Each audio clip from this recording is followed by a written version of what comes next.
ఇక అహ్మదాబాద్ లో పర్యటిస్తున్నారు ప్రధాని మోడీ. ఎయిర్పోర్ట్ సమీపంలో విమానం ప్రమాద స్థలిని పరిశీలించారు. ప్రమాద వివరాలను అధికారులను అడిగి తెలుసుకున్నారు. అనంతరం సివిల్ హాస్పిటల్ కు వెళ్లి క్షతగాత్రులను పరామర్శించారు. వారి ఆరోగ్య పరిస్థితిని ఆరా తీసిన మోడీ బాధిత కుటుంబాలకు అండగా ఉంటామని హామీ ఇచ్చారు. ఈ ఘటన తనను తీవ్రంగా కలిచివేసిందన్న ఆయన గాయపడిన వారికి మెరుగైన వైద్యం అందించాలని వైద్యులను ఆదేశించారు. విమాన ప్రమాదంపై సమీక్ష నిర్వహించారు. ఈ సమావేశంలో కేంద్ర మంత్రి రామ్మోహన్ నాయుడు, సీఎం భూపేంద్ర పటేల్ సహా డీజీసీఏ అధికారులు పాల్గొన్నారు. కాగా గురువారం నాటి విమాన ప్రమాదంలో 229 మంది ప్రయాణికులు సహా 12 మంది సిబ్బంది చనిపోయారు. వైద్య కళాశాల భవనంపై విమానం కూలటంతో మరో 24 మంది మృతి చెందారు.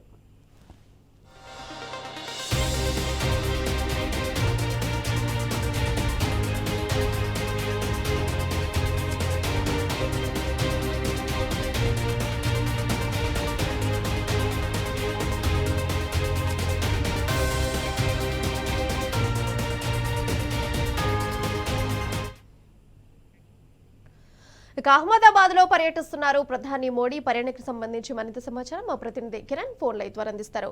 అయితే కిరణ్, చెప్పండి, ప్రధాని మోడీ పర్యటనకు సంబంధించి డీటెయిల్స్ ఏంటి? నరేంద్ర మోడీ అహ్మదాబాద్లో ఉన్నటువంటి సివిల్ ఆసుపత్రిని కూడా సందర్శించారు.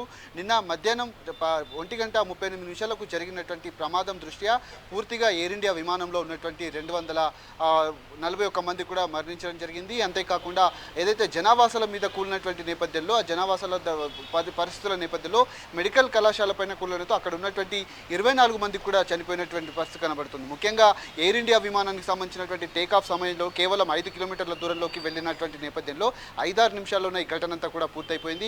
పూర్తిగా అక్కడ ఉన్నటువంటి వాళ్ళంతా కూడా జనావాసాల మీద కూడా కూలటంతో అక్కడ ఉన్నటువంటి క్షతగాత్రులు కూడా ఇబ్బందులు పడినటువంటి పరిస్థితి కనబడుతుంది. ముఖ్యంగా ఉన్నటువంటి సహాయక చర్యలు కూడా కొనసాగుతూ ఉన్నాయి. నిన్న కేంద్ర మంత్రి రామ్మోహన్ నాయుడుతో పాటు కేంద్ర మంత్రి అమిత్ షా కూడా అక్కడ ఉన్నటువంటి పరిస్థితిని పర్యవేక్షించారు. ఈ ఉదయం అక్కడికి ఘటనా స్థలానికి ప్రధాని నరేంద్ర మోడీ కూడా చేరుకున్నారు. అక్కడ పరిస్థితిని కూడా పర్యవేక్షించారు, క్షతగాత్రులతో మాట్లాడారు. ఎవరైతే ఒక అతను బయటపడ్డాడో రమేష్ విశ్వాస్ కుమార్తో కూడా తాను మాట్లాడడం జరిగింది. అక్కడ ఉన్నటువంటి పరిస్థితి ఏ విధంగా జరిగింది, అక్కడ పైలట్ మాట్లాడినటువంటి మాటలేంటి, ప్రమాదం గల కారణాలు ఏంటి అనేది ప్రత్యక్షంగా తాను ఫ్లైట్లో ఉన్నాడు కాబట్టి తాను కూడా మాట్లాడినటువంటి పరిస్థితులు, తన ఆరోగ్య పరిస్థితులు కూడా కనుక్కున్నటువంటి పరిస్థితులు కనబడుతున్నాయి. అంతేకాకుండా శవాల దిబ్బలుగా మారినటువంటి ఆ ప్రాంతం అంతా కూడా ఇప్పటికే ఆసుపత్రిలో ఉన్నటువంటి ఏవైతే శవాలకు కూడా పూర్తి స్థాయిలో మృతదేహాలు కూడా డిఎన్ఏ పరీక్షలు చేయడం జరిగింది. దాదాపు 183 మందికి డిఎన్ఏ పరీక్షలు కూడా చేసిన తర్వాత అక్కడ ఉన్నటువంటి కుటుంబ సభ్యులు కూడా అప్పగించేటువంటి అవకాశం అయితే కనిపిస్తుంది. ప్రధానంగా డిఎన్ఏ పరీక్షలు చేయడంలో కావచ్చు, శవాలను అటు మృతదేహాలను కూడా కుటుంబ సభ్యులకు అప్పగించడం పట్ల కొంత ఆలస్యం అయితే అవుతుంది. ఎందుకంటే ఎవరి శవం ఏంటి అనేది కూడా గుర్తుపట్టే వీలు లేకుండా అయిపోయింది. కాబట్టి పూర్తిగా ఆ పరిస్థితి కూడా కొంత ఇక్కడ ఉన్నటువంటి పరిస్థితి కూడా కొంత విషమంగానే ఉన్నట్టుగా మనం అర్థం చేసుకోవచ్చు. ఈ ప్రమాదానికి గల కారణాలు ఏంటి? ఎందుకంటే పైలట్లు ఇద్దరు కూడా ఎక్స్పీరియన్స్డ్ పర్సన్స్. ఒక పైలట్ ఎవరైతే ఉన్నారో 8,200 గంటలు నడిపినటువంటి ఎక్స్పీరియన్స్ ఉన్నటువంటి తను కావచ్చు, అంతేకాకుండా ఇంకో కో పైలట్ 1,100 గంటలు నడిపినటువంటి అవకాశం అయితే ఉంటుంది. ఆ ఫ్యూయల్ బాక్సులు ఏవైతే ఉన్నాయో, ఫ్యూయల్కు సంబంధించినటువంటి పెట్రోల్ బాక్సులు ఏవైతే ఉన్నాయో దాదాపు 80,000 లీటర్లు ఉన్నట్టుగా తెలుస్తుంది. అది కూడా పూర్తిగా బ్లాక్ అయినట్టుగా తెలుస్తుంది. ఆ పూర్తిగా ప్రాథమిక సమాచారం వచ్చేటువంటి అవకాశం ఉన్న నేపథ్యంలో ఆ బ్లాక్ బాక్సులను కూడా ఎన్ఎస్జీ కమాండో టు డీజీసీఏకు ఇచ్చడం జరిగింది.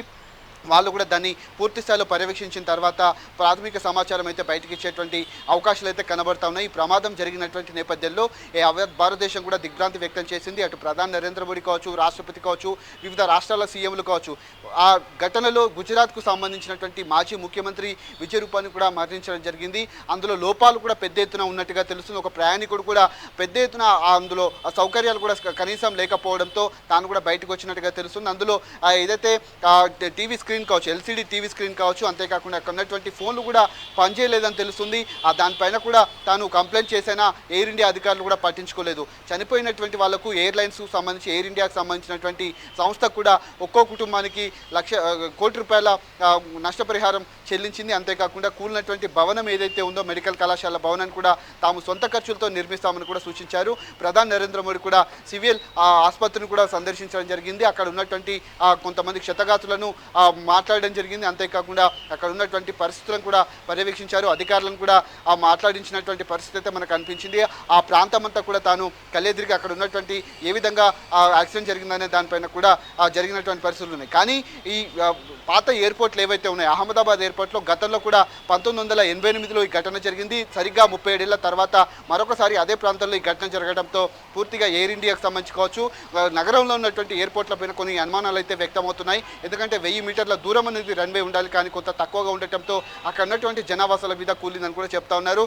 అప్పుడు అక్కడ జరిగినటువంటి ఘటన కావచ్చు. ఎందుకంటే హైదరాబాద్లో ఉన్నటువంటి ఎయిర్పోర్ట్ కూడా మనం చూస్తూ ఉన్నాం. పాత ఎయిర్పోర్ట్ను కూడా కేవలం ప్రైవేటుకు సంబంధించినటువంటి ఆ ఎయిర్పోర్ట్లు మాత్రంగానే వాటిని వాడుతూ ఉన్నారు. కొత్త ఎయిర్పోర్ట్ నుంచే ప్రధానంగా రాకపోకలు అనేది ఇప్పుడు సాగుతూ ఉన్నాయి. కాబట్టి విశాలమైనటువంటి ప్రాంతాల్లో జనావాసాలు లేనటువంటి ప్రాంతాల్లో ఎయిర్పోర్ట్ ఉంది. కానీ పాత అభివృద్ధి చెందినటువంటి రాష్ట్రాల్లో మాత్రమే, నగరాల్లో మాత్రమే ప్రస్తుతం ఆ ఎయిర్పోర్ట్లు అనేది కొనసాగుతున్నాయి. కాబట్టి ప్రమాదం జరిగినట్టుగా అంచనాకు వస్తూ ఉన్నారు. కానీ ప్రమాదం అనేది చాలా పెద్ద ఎత్తున జరగడంతో ఎయిర్ ఇండియాకి సంబంధించినటువంటి సంస్థ కూడా సీఈఓ కూడా కాసేపటి క్రితం అక్కడికి ఉన్నటువంటి పరిస్థితులు కూడా వెళ్ళి పర్యవేక్షించినటువంటి పరిస్థితి మనకు కనిపిస్తూ ఉంది. ప్రధాని నరేంద్ర మోడీ కూడా దీనిపైన ఆరా తీశారు. అక్కడ ఉన్నటువంటి పరిస్థితి కూడా వెళ్ళి చూడడం జరిగింది. అండ్ కిరణ్, ఇప్పుడు చూసుకుంటే డిఎన్ఏ టెస్ట్లో కూడా కాస్త టైం పడుతుందని అన్నారు. అండ్ డిఎన్ఏ టెస్ట్లు ఎప్పటిలోగా కంప్లీట్ అయ్యేటువంటి అవకాశం ఉంది. అండ్ అట్లాగే మృతదేహాలను కూడా ఎప్పటికీ వాళ్ళ ఫ్యామిలీని సబ్మిట్ చేసేటువంటి అవకాశం ఉంది. ఖచ్చితంగా ఇదొక కీలక అంశం. ఎందుకంటే దాదాపు చనిపోయినటువంటి 241 మంది ప్రయాణికులకు సంబంధించినటువంటి మృతదేహాలన్నీ కూడా సివిల్ ఆసుపత్రిలో పోస్ట్మార్టం జరుగుతుంది. డిఎన్ఏ టెస్టులు కూడా జరుగుతున్నాయి. ఎందుకంటే మాంసపు ముద్దలుగా మారినటువంటి శరీర భాగాలు ఏవైతేనో వాటన్నిటిని కూడా గుర్తించడం కష్టతరంగా మారడంతో డిఎన్ఏ టెస్టులు కూడా చేస్తూ ఉన్నారు. ఎవరి కుటుంబ సభ్యులు ఏంటి అనే దానిపైన కూడా పూర్తిగా 183 మందికి ఇప్పటికే డిఎన్ఏ టెస్టులు పూర్తయ్యాయి. మిగతా వారు ఎవరైతే ఉన్నారో దాదాపు మరొక 40 మృతదేహాలకు డిఎన్ఏ టెస్టులు పూర్తయి మధ్యాహ్నం వరకు కూడా పూర్తయిన తర్వాత వాళ్ళకి సంబంధించినటువంటి కుటుంబ సభ్యులు కూడా ఆసుపత్రి వద్ద వేచి ఉన్నారు. కాబట్టి వాళ్ళకి అప్పగించేటువంటి అవకాశాలు అయితే ఉన్నాయి. సుమారు 2 గంటలు 3 గంటల ప్రాంతం వరకు కూడా మృతదేహాలన్నీ కూడా అప్పగించేటువంటి అవకాశాలు అయితే మనకు స్పష్టంగా కనిపిస్తూ ఉన్నాయి. అండ్ అట్లాగే చూసుకుంటే ఇప్పుడు క్షతగాత్రులను కూడా ప్రధాని మోదీ విజిట్ చేసి హాస్పిటల్కి మాట్లాడడం జరిగింది. క్షతగాత్రులతో వారు ఏం మాట్లాడడం జరిగింది, అట్లాగే ఘటనకి సంబంధించి ఎవరైతే హాస్పిటలైజ్డ్ ఉన్నారో వాళ్ళు ఎలాగా రెస్పాండ్ అవ్వడం జరిగింది? ప్రమాదానికి జరిగినటువంటి ప్రమాదాలు ప్రస్తుతం కారణాలు కూడా పూర్తిగా వెల్లడించాల్సి ఉంది. కాబట్టి డీజీసీ అక్కడ ఉన్నటువంటి పరిస్థితిని దర్యాప్తు చేస్తుంది. అవన్నీ కూడా వివరాలు వచ్చిన తర్వాత పూర్తిగా ఒక రిపోర్ట్ను కూడా, నివేదికను కూడా ఇటు సెంట్రల్ ఏవియేషన్ కూడా అందించేటువంటి విమానయాన శాఖకు అందించేటువంటి అవకాశం ఉంటుంది. వాళ్ళు పూర్తి వివరాలు అయితే వెల్లడించేటువంటి అవకాశం ఉంటుంది. కొంతమంది ఎవరైతే ఉన్నారో ఒక డాక్టర్ కుటుంబం కూడా తాను లండన్లో సెట్ అయ్యేందుకు వెళ్తా ఉన్నాడు. తాను ఆ కుటుంబంతో వెళ్తున్నటువంటి భార్యాభర్తలతో పాటు 3 చిన్నపిల్లలు కూడా అందులో చనిపోవడం జరిగింది. ఒక నవవధువు కూడా నల్దట్టుకు వెళ్తున్నటువంటి నేపథ్యంలో ఇటీవల కాలంలోనే తాను మ్యారేజ్ చేసుకున్నారు. తాను ఢిల్లీకి ఏదైతే లండన్కు వెళ్తున్నటువంటి సందర్భంలో తాను కూడా చనిపోయినటువంటి పరిస్థితి. ఒక మాజీ సీఎంతో సెల్ఫీ వీడియో తీసుకున్నటువంటి వ్యక్తులు కావచ్చు, ఏదైతే విజయ్ రూపాని కూడా అందులో వెళ్తున్నటువంటి సందర్భంలో తాను కూడా మృత్యువాత పడ్డటువంటి పరిస్థితులు మనకు కనిపించాయి. అందులో 7 పోర్చుగీస్ వాసులు కావచ్చు, అంతేకాకుండా కొంతమంది ఒక కెనడియన్తో పాటు 59 మంది ప్రయాణికులు ఇటు బ్రిటిష్ దేశానికి సంబంధించినటువంటి వాళ్ళు కూడా ఉన్నట్టుగా సమాచారం మనకు అందినటువంటి నేపథ్యంలో 241 మంది చనిపోయారు. ఒక ప్రయాణికుడు మాత్రం ఎమర్జెన్సీ విండో దగ్గర ఉన్నటువంటి తను మాత్రం బతికి బయటపడ్డటువంటి దృశ్యాలు అయితే మనకు కనిపించాయి.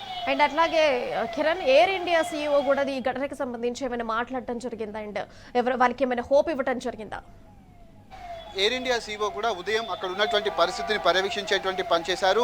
గతంలో కూడా ఇలాంటి ప్రమాదాలు జరిగాయి. ఎయిర్ ఇండియాకు సంబంధించినటువంటి సాంకేతిక కారణాలు కావచ్చు, అంతేకాకుండా అక్కడ ఉన్నటువంటి పరిస్థితులన్నీ కూడా తాను పర్యవేక్షించినటువంటి పరిస్థితి కనబడుతుంది. గతంలో ఎయిర్ ఇండియాకు సంబంధించినటువంటి విమానాల ప్రమాదాలు కూడా జరిగినటువంటి నేపథ్యంలో ఎయిర్ ఇండియా పైన కూడా కొంత అనుమానాలు అయితే వ్యక్తమవుతున్నాయి. దీనిపైన ఏవియేషన్ ఎయిర్ ఇండియాకు సంబంధించినటువంటి సంస్థ ఏ విధంగా స్పందిస్తుందనేది మాత్రం ప్రస్తుతం మనం వేచి చూడాలి.